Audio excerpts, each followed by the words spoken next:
কেষ্টর গ্রেপ্তারির খুব ভয়। শুভেন্দুর গুণকেও রেহাই মিলল না। শেষ পর্যন্ত আগাম জামিনের আবেদন জানিয়ে কলকাতা হাইকোর্টের দ্বারস্থ হলেন বীরভূমের তৃণমূল নেতা অনুব্রত মণ্ডল। 2021 সালের ইটভাটা লুট সংক্রান্ত মামলায় সম্প্রতি তার বিরুদ্ধে এফআইআর দায়ের হবার পর সেই এফআইআর খারিজ এবং অন্তর্বর্তীকালীন সুরক্ষা কবচের আবেদন জানিয়ে হাইকোর্টে মামলা করেছেন তিনি। এই মামলার শুনানি আগামী বৃহস্পতিবার বিচারপতি তীর্থঙ্কর ঘোষের বেঞ্চে হবার কথা। 2021 সালের ইটভাটা লুটের অভিযোগকে কেন্দ্র করে শান্তিনিকেতন থানায় এফআইআর দায়ের হয়েছে।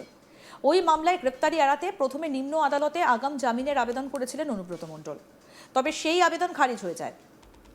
এরপর তিনি কলকাতা হাইকোর্টে দ্বারস্থ হন। হাইকোর্টে তার আবেদনে এফআইআর খারিজের পাশাপাশি অন্তর্বর্তীকালীন সুরক্ষা কবচেরও আবেদন জানানো হয়েছে। আগামী বৃহস্পতিবার বিচারপতি তীর্থঙ্কর ঘোষের বেঞ্চে এই মামলার শুনানি হবে। এই মামলার মূল অভিযোগকারী বোলপুরের ত্রিশুলাপট্টির বাসিন্দা ব্যবসায়ী শুভেন্দু মণ্ডল। তিনি দাবি করেছেন তিনি দীর্ঘ ৩৫ বছর ধরে ওই এলাকায় ইটের ব্যবসা করে আসছেন এবং নিজেকে বিজেপির সমর্থক বলে পরিচয় দিয়েছেন। অভিযোগকারী ব্যবসায়ীর বক্তব্য, 2021 সালের বিধানসভা নির্বাচনে তৃণমূল কংগ্রেস পুনরায় রাজ্যে সরকার গঠন করার পর থেকেই তার উপর রাজনৈতিক প্রতিহিংসা শুরু হয়। অভিযোগ, অনুব্রত মণ্ডলের সবুজ সংকেত পেয়ে কঙ্কালীতলা গ্রাম পঞ্চায়েতের তৎকালীন উপপ্রধান মামুন শেখের নেতৃত্বে প্রায় 200 জন সশস্ত্র দুষ্কৃতী তার ইটভাটায় হামলা চালায়।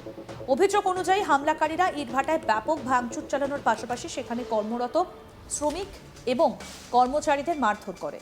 একই সঙ্গে প্রায় 30 লক্ষ টাকার ইট লুট করে নিয়ে যাওয়া হয় বলেও অভিযোগে উল্লেখ করা হয়েছে। ব্যবসায়ীর আরও দাবি, শুধু লুটপাট বা ভাঙচুরি নয়, তাকে এবং তার কর্মীদের প্রাণে মেরে ফেলার হুমকিও দেওয়া হয়েছিল। শুভেন্দু মণ্ডলের অভিযোগ, তিনি বিজেপি সমর্থক হওয়ায় তৎকালীন শাসক দলের রোষের মুখে পড়েছিলেন।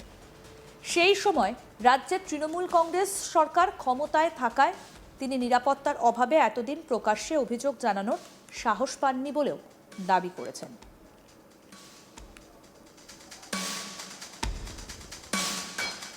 আমাদের প্রতিনিধি মানস নস্কর কি প্রতিবেদন তুলে ধরেছেন, শুনবো এবার।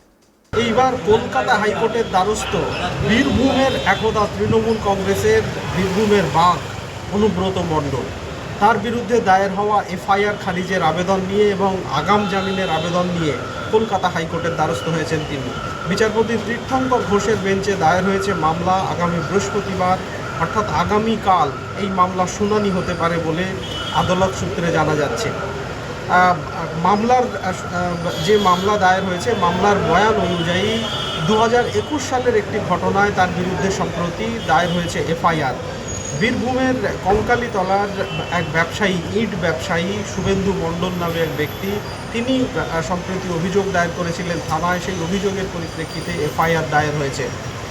ব্যবসায়ীর বক্তব্য, তিনি প্রায় 25-30 বছর ধরে ওই এলাকায় ইটের ব্যবসা করেন। 2021 সালে তার যে ইটের যে কারখানা, সেখান থেকে প্রায় 30 লক্ষ টাকার ইট লুট করা হয় বলে তার অভিযোগ।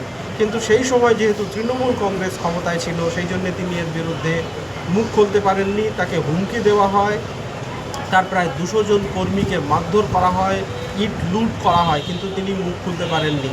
রাজ্যে পালা বদলের পর, রাজ্যে সরকার বদলের পর তিনি তার সেই অভিযোগ নিয়ে পুলিশ এফআইআর দায়ের করেছে। সেই জন্য তড়িঘড়ি অনুব্রত মণ্ডল তিনি এই এফআইআর খারিজের দাবিতে এবং রক্ষা কবচের দাবি নিয়ে তিনি নিম্ন আদালতের কাছেও দরবার করেছিলেন, কিন্তু নিম্ন আদালত তার আবেদনে সাড়া না দেওয়ায়, সেখান থেকে তার জামিনের আবেদন খারিজ হওয়ায় তিনি কলকাতা হাইকোর্টের দ্বারস্থ হয়েছেন।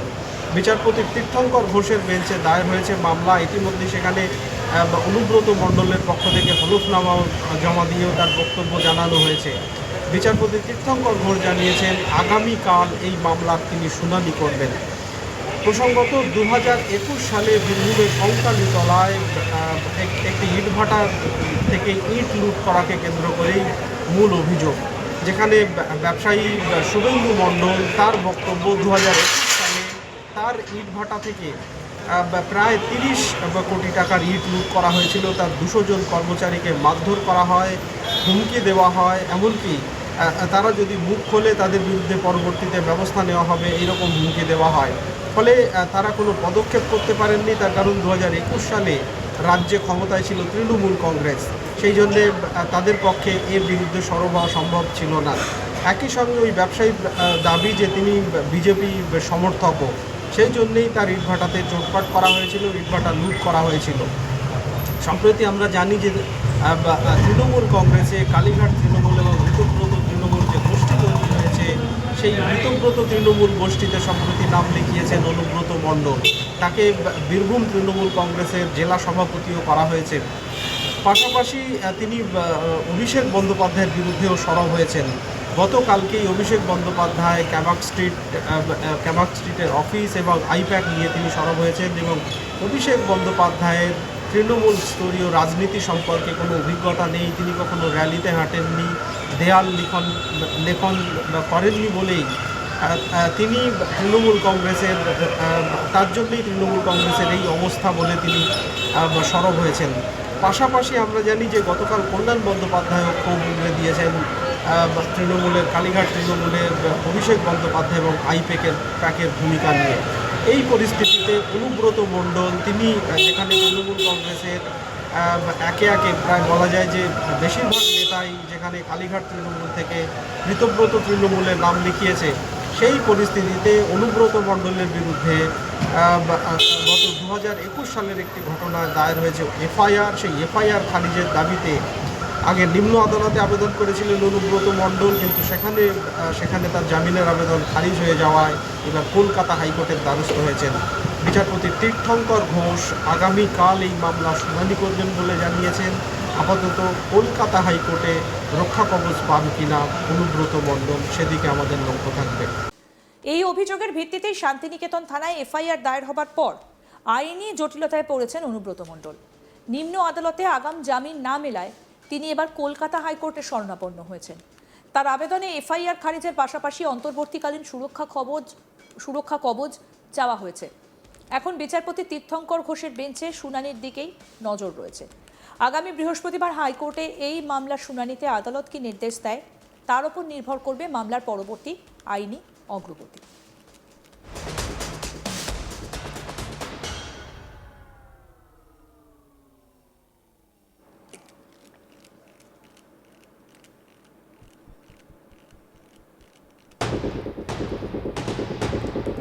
কেষ্টর গ্রেপ্তারির খুব ভয়, শুভেন্দুর গুণ গেয়েও রেহাই মিলল না। শেষ পর্যন্ত আগাম জামিনের আবেদন জানিয়ে কলকাতা হাইকোর্টের দ্বারস্থ হলেন বীরভূমের তৃণমূল নেতা অনুব্রত মণ্ডল।